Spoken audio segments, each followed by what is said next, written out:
And personally, with my physical challenges, I feel if I can handle it, almost anyone else can. And I was also thinking of more possibilities for you, like even men, some guys. I mean, just because you're a guy doesn't mean you know how to, like, defend yourself. Do you know what I'm saying? If you're in a situation that you don't, you know what I mean? Yeah. Put those dukes up there. I'm signed up for my regular classes, you know. I mean, I teach there on a weekly basis, you know. Do you do an ongoing self-defense? Oh, yeah. You know, I was thinking of something real quick here. You know, when you're on the ground, you get the guy off of you, and I'm hyper flexible in my back, okay? And I can do what they call in Pilates a short spine, where I can stand all the way up on my shoulders, and I can flip over backwards. But what I need you then to do is help me to take that momentum and get myself back upright. You want to do what's called kind of a kip to feet. Yeah, that's called kip to feet, but... I'm ready for that. Right. Swear I can handle it. Wow. Swear I can handle it. I could do it. So. If your face is red, you should see. If I can you show us? Can you show us that move right now? The YouTube camera's on. No, we'd have to clear the table. Okay. Cut into my next guest time, and I don't want it now. But I can. What we'll do is we could film it separately after, maybe downstairs or in the lobby or something, in the foyer. Your Fighting Chance Women's Self-Defense Seminar is interesting, informative, it's fun, and it's a terrific workout. And besides learning the techniques that will possibly save a woman's life one day. Yeah. So I can't thank you enough. Well, I appreciate you coming out. I appreciate you having me back. You know, special thanks to Tim Hill and Kevin Gallagher for helping me out with Marvelous the seminar. Great guys. Yeah, they've been training under me for, well, Kevin's been with me for, you know, going on to 7 years. Tim's been with me for going on to 4 years. So they're continually growing, and you know, they're always happy to help out these type of things. Well, I think it was brilliant, and I know the rest of the girls there thought so too. Do you have anything else you want to leave our listeners with? No, I just want to, you know, reiterate the fact that you know, I asked when in designing the whole Fighting Chance curriculum, the stuff that you went over, the first question I asked myself was, how do I make this functional enough where if the ladies leave my seminar and something happens in the parking lot, I should feel confident that they can take care of themselves. And I really feel like the program's put together that way. And you know, I'm hoping that you're of the same opinion. I do. Yeah. I do, because it's more effective, I think, going through those drills than it is watching a movie or watching one of the guys punch you with a pad and this and that, and you know what I mean. I was impressed. I was surprised. Yeah, that's what it is. I was definitely surprised, but pleasantly so. Good. It was wonderful, and I'm sure we'll have you back on again. Absolutely, we loved having you. So next time I have one, I'll let you know so you can come on back and refresh yourself, and hopefully some people will use you as an example. Be like, hey, you know, if Laura can go do it, I can go do it. I know those other girls that were in the class, they took one look at me, and y'all know how I like dress. And the first thing he made me do was take off my necklace and my earrings. Right. He goes, the jewelry's got to go, girl. And I'm like, ugh. But I saw why after. Yeah. It was, if I can do it, anybody can do it. And that's what I've always said, is that, you know, despite age, size, if you have any, you know, physical problems or whatever, I mean, you know, the stuff that we went over, it works no matter what. It does. You know? And those people have to be able to defend themselves. That's right. And you couldn't have given it a better name but Fighting Chance. That's right. Because that's what you do. You give us a fighting chance. It's awesome. So thank you very much for being with us again. Thank you for having me. And thanks for coming out for this. And let me know when I can come out. Maybe I'll take a private from you, because I want to learn how to, when I flip over backwards, then to... yeah. All right. Well, you and I stay in touch via email fairly often. So Yeah, I'm you're sure good. you and I can work something out. And I love my T-shirt. All right. Thank you. Nick, website, address, Facebook account? Good idea. Yeah, if you're on Facebook, you can just do a search for Get Ballistic and find me that way. And if you want to find me on the website, it's www.ballisticfightingmethods.com. And if you'd like to just call me, the number is 630-780-0054. I answer the phone almost every time, so just feel free to give me a ring. Fantastic. Thank you. It was a great experience. Thank you again so much. Thanks for coming out. So you're listening to the Laura Dion-Jones Show on WRMN, 1410 AM. And our next guest is a man named Bill Martins from Cardinal Moving, correct? Right here in Elgin, and he's with us today, so welcome. Thank you. And let's talk moving, because it's that time of year when everyone's moving and kids are going back to college and people need help. So give us some scoop here. Moving is stressful. I've heard everybody, I haven't moved in 14 years, so I forgot how stressful it is, but It hasn't gotten easier, I'll tell you what. you know something? Here's one thing that I really would like to know. People, you hear horror stories about some movers, and I know in your information that you say moving is regulated by Illinois Commerce Commission. That's correct. And all movers in Illinois need to be licensed and insured and have strict rules to follow. So, of course, you guys are licensed and insured. That's correct. They actually make us go down to Springfield, and we have a class we have to take, go over all the rules and what we follow when we move people. So.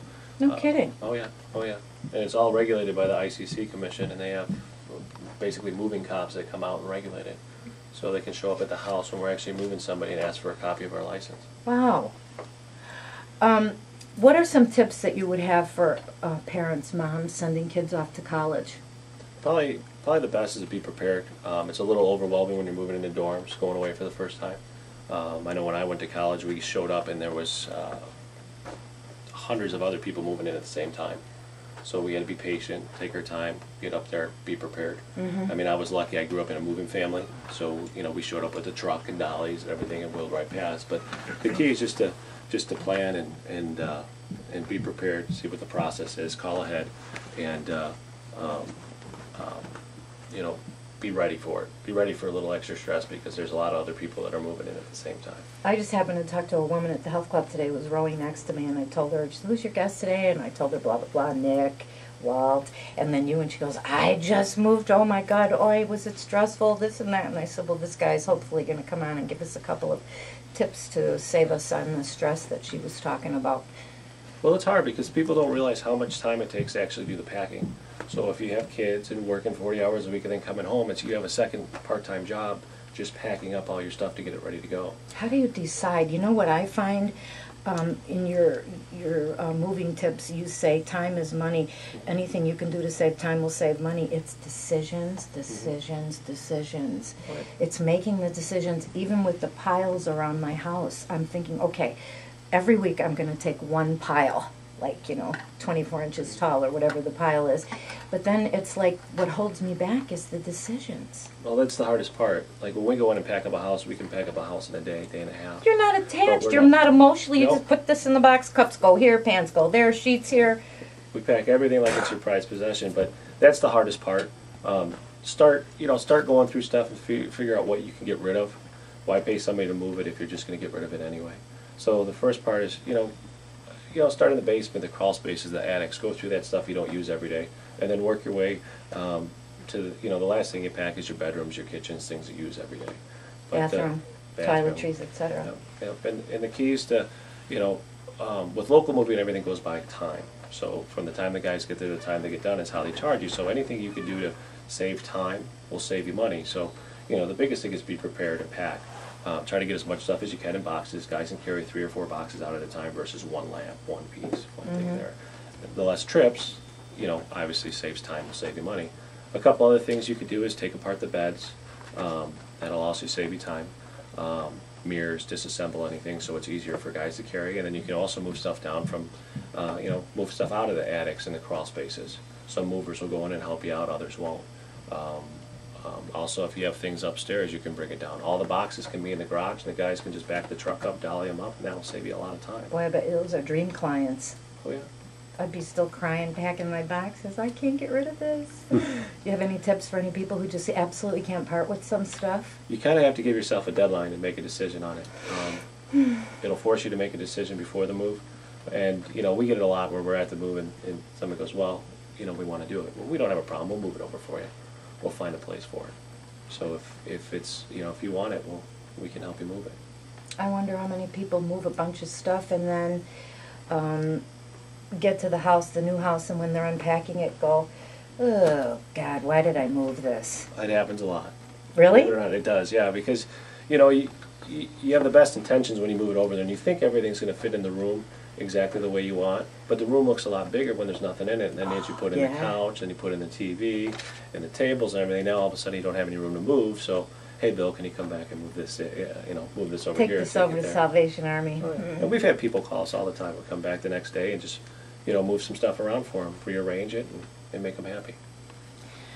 And let's see. Tell us about marking boxes and stuff. Give us a couple of more tips. Another good tip is when you mark the boxes, make sure you mark them on the side. As you're packing, you're going to stack them, and if you write it on the top, you won't be able to read what's in the box. If you have it on the side and you need to go back and find something, it's right there. Now, did you ever think of that, you guys? Jeff? No. No, but it makes sense. Yeah, but it would never occur to me No. because you're packing it, you fold it, and you have the magic marker, so you write on the top of the box. And then the other Looking good, at. good point is mark it where it's going, not where it's been. You know, we know where it was because we picked it up and carried it out to the truck, but we need to know where everything's going, and have a plan of where you want to put stuff. You got to think, all this stuff came out of your cabinets and everything. Now it's going to take up space in a room. Sometimes it's better to stack the boxes in the garage and then unpack them as you bring them in and put everything away so you have room to work. That's a good idea. What if you don't have a garage? Well, you can use the hallways. Like when we're carrying stuff in, we stack a lot of boxes in front of windows just because you know there's not going to be a couch or a chair there. So that'll also save time. Where you can find space, and it'll just stack up. I mean, we've gotten to places where we've carried in boxes, and kept stacking up higher, higher, higher. And then we get to the point where we have to move some things around just to make it work. But, you know, eventually you're going to have it all unpacked and back into your cabinets and closets. And God, I everything else, shudder and to all think stuff. if I had to move, you guys would have a heart attack. If you came to my house, it looks like the Smithsonian. It's what we do. For us, it's another day in the office. It's you know, we're used to that kind of stuff. But Go ahead. when you don't do it every day, then it gets a little overwhelming. Yeah, especially if you haven't moved in 14 years and you have accumulated, you have feathered your nest for 14 years with all your stuff and your, you know, stuff. I mean, I'm a stuff queen, honey. In my clothes, forget it. It's like MGM wardrobe department in my closet. Don't be laughing at me. No, I'm a girl. I also like some of the moving tips that you gave, of like even things that people might not think of, like park the cars down the street so the movers have plenty of access to the driveway should you have that, and arrange for babysitters for kids as well as any pets. And what else? Well, probably the other thing, probably the best thing to do out there is just make sure you pick a mover you trust.